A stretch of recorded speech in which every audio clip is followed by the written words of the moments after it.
Mega టోర్నీకి countdown sure అయింది. Cricket fans ఎప్పుడెప్పుడు అని ఎదురు చూస్తున్న సమయం రానే వచ్చేసిందే.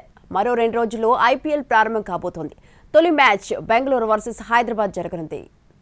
ఐపీఎల్ 19వ సీజన్ ఎల్లుండి నుంచి ప్రారంభం కానుంది. బెంగళూరులో ఓపెనింగ్ సెరమనీ జరగనుంది. ఈ సీజన్లో 10 జట్లు 84 మ్యాచ్లు ఆడనున్నాయి. డబుల్ రౌండ్ రాబిన్ ఫార్మాట్లో అన్ని జట్లు ఒకదానితో ఒకటి 2 సార్లు ఆడతాయి. టాప్ 4 జట్లు ప్లే ఆఫ్స్కు చేరుకుంటాయి. అసెంబ్లీ ఎన్నికల కారణంగా షెడ్యూల్ 2 దశల్లో విడుదలైంది. మొదటి దశలో 20 మ్యాచ్లు మాత్రమే ప్రకటించారు. Defending champion Royal Challengers Bengaluru Sunrisers హైదరాబాద్తో తలపడనుంది. శనివారం బెంగళూరులోని చిన్నస్వామి స్టేడియం వేదికగా మ్యాచ్ జరగనుంది.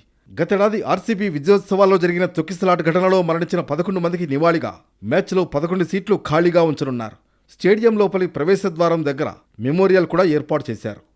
ఇక జట్ల బలాబలాలను పరిశీలిస్తే ఆర్సీబీలో run machine Virat Kohli, Phil Salt opening చేస్తారు. కోహ్లీ అనుభవం, సాల్ట్ దూకుడు ప్రత్యర్థి టీంకు సవాల్గా మారనుంది.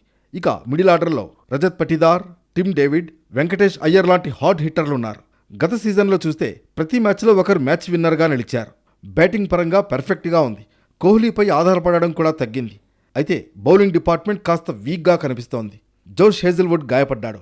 టిమ్ డేవిడ్ కూడా హ్యామ్స్ట్రింగ్ గాయంతో ఈ ఇయర్లో ఒక్క మ్యాచ్ ఆడలేదు.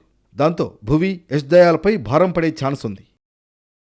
ఇక హైదరాబాద్ విషయానికొస్తే డీప్ బ్యాటింగ్ లైనప్ ఉంది. టాప్ ఆర్డర్లో అభిషేక్ శర్మ, ట్రావిస్ హెడ్, ఇషాన్ కిషన్ రాణిస్తే పరుగుల వరద పారడం గ్యారంటీ. వరల్డ్ కప్లో ఇషాన్ కిషన్ బ్యాటింగ్ చూశాం. మిడిల్ ఆర్డర్లో క్లాజన్, అనికేత్ వర్మ, నితీష్ కుమార్ రెడ్డి రూపంలో పటిష్టంగా కనిపిస్తోంది. ఆల్రౌండర్లో లివింగ్ స్టోన్, జాక్ ఎడ్వర్డ్స్ రాకతో జట్టు మరింత బలంగా తయారైంది. అయితే ప్యాట్ కమిన్స్ లేకపోవడం డెత్ బౌలింగ్లో గ్యాప్ కనిపిస్తోంది. చిన్నస్వామి స్టేడియం బ్యాటింగ్ పిచ్ కావడంతో మంచి స్కోర్ వచ్చే ఛాన్స్ ఉంది.